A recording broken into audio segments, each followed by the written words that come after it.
Assalamualaikum warahmatullahi wabarakatuh. Kami akan membahas tentang pemrograman statistik menggunakan R pada praktikum ADSRA modul 7. Kami dari kelompok 7, berikut anggota kelompok kami. Saya akan menjelaskan hasil source code di atas. Yang pertama, sumbu Y mewakili pendapatan, sumbu X mewakili berbagai kabupaten. Setiap kotak menunjukkan rentang interkuartil IQR pendapatan untuk sebuah kabupaten dengan garis median di dalam kotak. Kemudian garis di luar kotak atau whiskers menunjukkan nilai minimum dan maksimum dalam 1,5 IQR dari kuartil. Titik-titik di luar whiskers tersebut menunjukkan outliers atau nilai yang jauh dari yang lain. Kemudian interpretasi hasilnya, Banyumas Barat menunjukkan rentang pendapatan yang lebar dengan median yang lebih tinggi dibandingkan kabupaten lainnya. Purwokerto 1 mewakili distribusi yang lebih kompak dengan median pendapatan yang lebih rendah. Kemudian Banyumas Timur juga menunjukkan rentang yang lebar tetapi dengan median pendapatan yang lebih rendah dibandingkan Banyumas Barat. Untuk setiap kabupaten, N jumlah observasi dalam setiap kabupaten, rata-rata 2 pendapatan keseluruhan. JKP jumlah kuadrat perlakuan, mengukur variasi antar kelompok atau kabupaten. JKG jumlah kuadrat galat, mengukur variasi dalam kelompok. JK atau jumlah kuadrat total variasi dalam data. Menghit 3.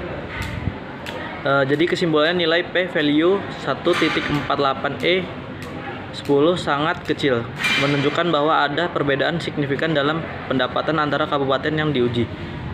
F-value 50.91 yang besar mengindikasi perbedaan nyata antara rata-rata pendapatan. Oke, selanjutnya kita akan mencari nilai sisa. Fungsi residuals mengambil nilai residual dari hasil objek analisis ANOVA. Hasilnya disimpan dalam variabel sisa. Lalu dilakukan uji Jarkubera. Digunakan library T-series yang berisi fungsi-fungsi statistik, termasuk Jarkubera test yang digunakan dalam uji normalitas. Jarkubera test, fungsi ini melakukan uji Jarkubera pada data residuals atau sisa. Uji ini mengevaluasi apakah data residuals berdistribusi normal atau tidak. Pada hasilnya, nilai p-value sebesar 0,8779 menunjukkan bahwa data cenderung normal. Dengan P lebih besar daripada 0,05 berarti tidak ada bukti untuk menolak hipotesis normalitas. Lalu dilakukan uji Shapiro test. Shapiro test, fungsi ini melakukan uji Shapiro-Wilk pada data residual atau sisa. Uji ini juga menguji normalitas distribusi residual. Dengan nilai p-value sebesar 0,1645, data residual juga memenuhi asumsi normalitas karena P lebih besar daripada 0,05. Selanjutnya ada dilakukan plot. Fungsi plot menghasilkan grafik dari objek ANOVA. Angka 3 mungkin menunjukkan jenis plot tertentu seperti grafik residuals atau field atau grafik lain yang untuk analisis diagnostik. Digunakan library car yang menyimpan pustaka car yang memiliki fungsi Levin test untuk menguji homogenitas variansi. Lalu Levin test, fungsi Levin test digunakan untuk melakukan uji Levin yang bertujuan untuk menguji apakah variansi antar kelompok kabupaten sama atau tidak. Pada output, nilai PR lebih besar dari F sebesar 0,09065 yang menunjukkan hasil uji ini. Jika nilai P lebih besar dari 0,05, maka asumsi homogenitas variansi terpenuhi. Lanjut dilakukan uji 2K-HST. Fungsi 2K-HST digunakan untuk melakukan uji 2K-HST atau Honestly Significant Difference untuk membandingkan perbedaan rata-rata antara kabupaten secara berpasangan. Konfidensi ditetapkan sebesar 95% atau nilai confidence level sama dengan 0,95. Hasilnya menunjukkan perbandingan rata-rata pendapatan antar kabupaten dengan kolom P sebagai nilai P yang terhitung. Lalu dilakukan plot. Bagian ini menghasilkan plot visual dari hasil uji tukai HSD. Untuk memudahkan interpretasi, plot akan menunjukkan interval kepercayaan perbedaan rata-rata antar setiap pasangan kabupaten. Di sini saya akan menjelaskan yang pertama tentang uji Jerkebera, di mana ini bertujuan untuk mengukur seberapa jauh distribusi data menyimpang ke distribusi normal berdasarkan nilai skewness dan juga kurtosis. Di mana untuk hipotesisnya Hanong adalah data berdistribusi normal dengan skewness sama dengan 0 dan kurtosis sama dengan 3. Untuk H1-nya data tidak berdistribusi normal. Untuk interpretasi hasilnya, jika p-value lebih besar daripada alpha, maka gagal tolak H0. Jika p-value lebih kecil sama dengan apa, maka nanti akan mencetak tolakan 0. Begitupun dengan uji Shapiro-Wilk, di mana ini bertujuan untuk membandingkan distribusi empiris data dengan distribusi normal. Dalam kode yang sudah tertera di layar Anda, uji Jerkebera maupun Shapiro-Wilk menghasilkan p-value yang cukup besar, yaitu 0,8779 dan 0,1645. Ini berarti gagal menolak hipotesis nol pada kedua uji tersebut. Dengan kata lain, tidak ada bukti yang cukup untuk mengatakan bahwa residual model ANOVA tidak berdistribusi normal. Selanjutnya, saya akan menjelaskan tentang uji Levin dan juga uji tukai HST, di mana uji Levin ini menguji apakah varians pendapatan di setiap kabupaten sama atau berbeda. Lalu, ada uji tukai HST, yaitu jika varian sama atau homogen, uji ini digunakan untuk membandingkan rata-rata pendapatan di setiap pasangan kabupaten. Di dalam kode tersebut ada library dalam kurung car, yaitu untuk memuat library car yang berisi fungsi-fungsi untuk analisis regresi dan diagnostik. Lalu, Livni test dalam kurung data pendapatan data dolar kabupaten, yaitu untuk melakukan uji Livni untuk menguji homogenitas varians, di mana data pendapatan itu adalah variabel numerik yang ingin diuji, yaitu pendapatan, dan data kabupaten itu adalah variabel kategorik yang membedakan kelompok. Hasil uji akan menunjukkan nilai F, derajat bebas, dan juga nilai P. Selanjutnya ada tukai HST, yaitu dalam kurung ANOVA confidence level sama dengan 0,95, yaitu untuk melakukan uji tukai HST untuk membandingkan rata-rata semua pasangan kelompok. Ada ANOVA, yaitu hasil dari model ANOVA yang sebelumnya dibuat. Lalu ada confidence level sama dengan 0,95, yang artinya tingkat kepercayaan yang digunakan adalah 95%.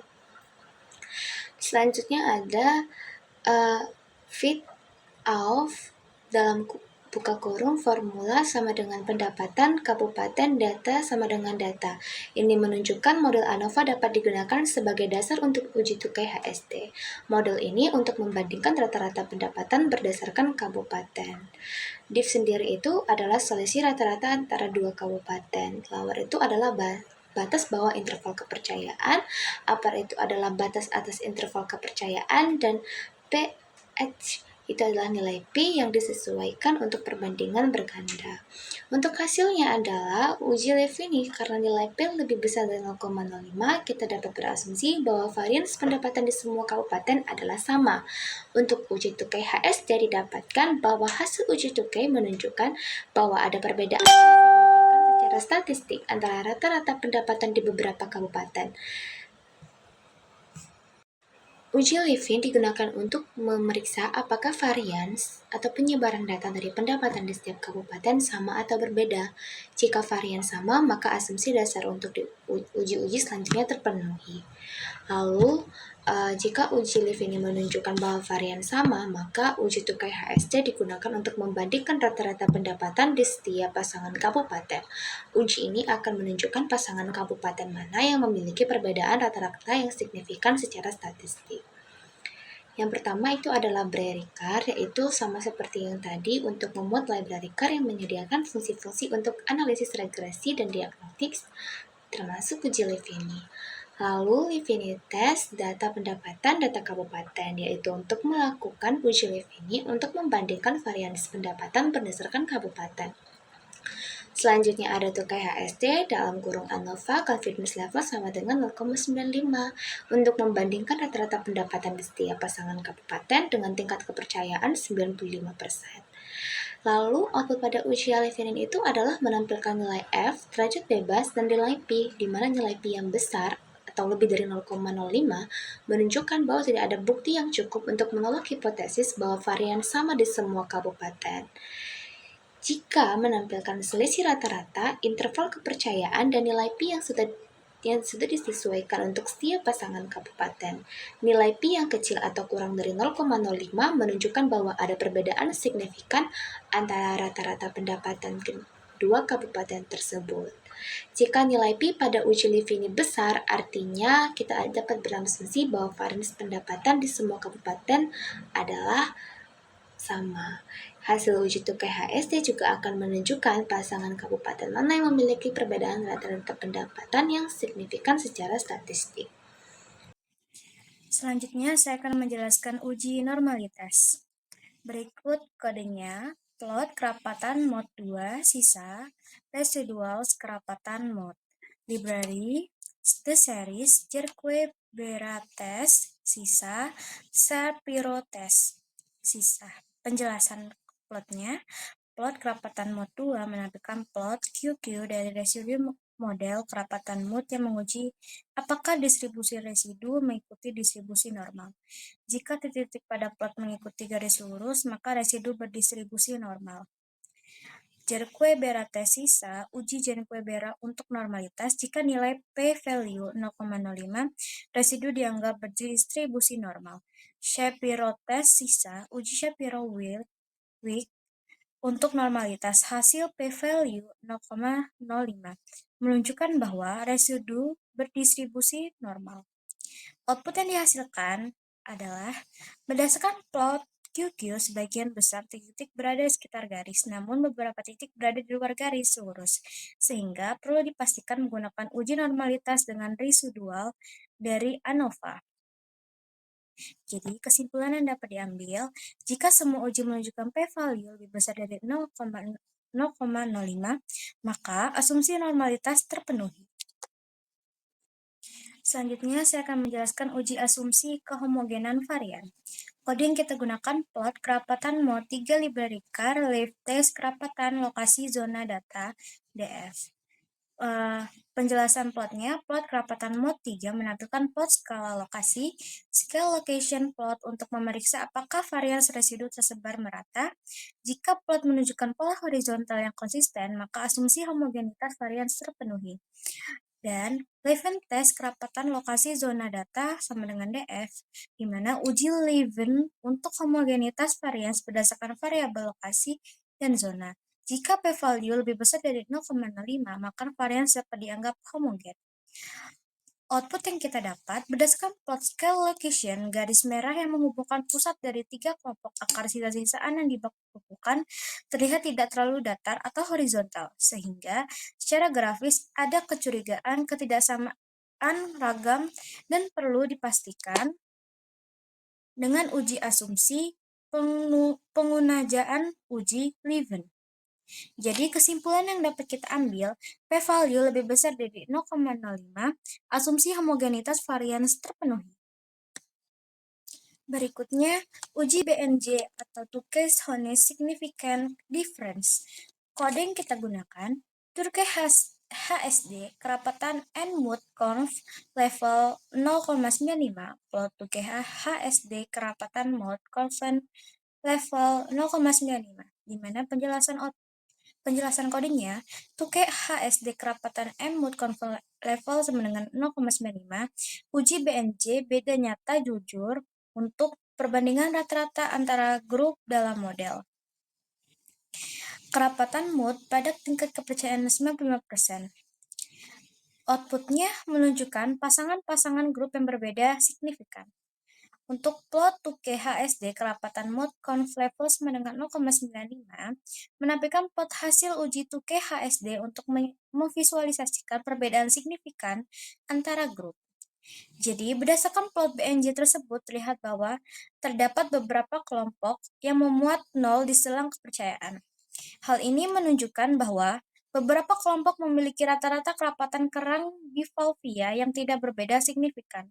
Kesimpulan yang bisa kita ambil adalah, berdasarkan hasil uji 2K HSD, grup yang memiliki p-value lebih kecil dari 0,05 memiliki perbedaan signifikan dalam rata-rata. Berikutnya, saya akan menjelaskan uji BNT LSD test, di mana kode yang digunakan adalah library agricole, lokasi S-vector, DF lokasi zona, S-vector, DF zona, BNT LSD test, kerapatan mode, lokasi zona alpha 0,05 group sama dengan true. BNT groups plot BNT. Penjelasan untuk codingannya adalah LSD test kerapatan M mode lokasi zona alpha 0,05 group true, di mana uji BNT berbeda nyata terkecil. Untuk mengelompokkan rata-rata berdasarkan lokasi dan zona. Outputnya memberikan grup yang memiliki perbedaan signifikan. BNT group menampilkan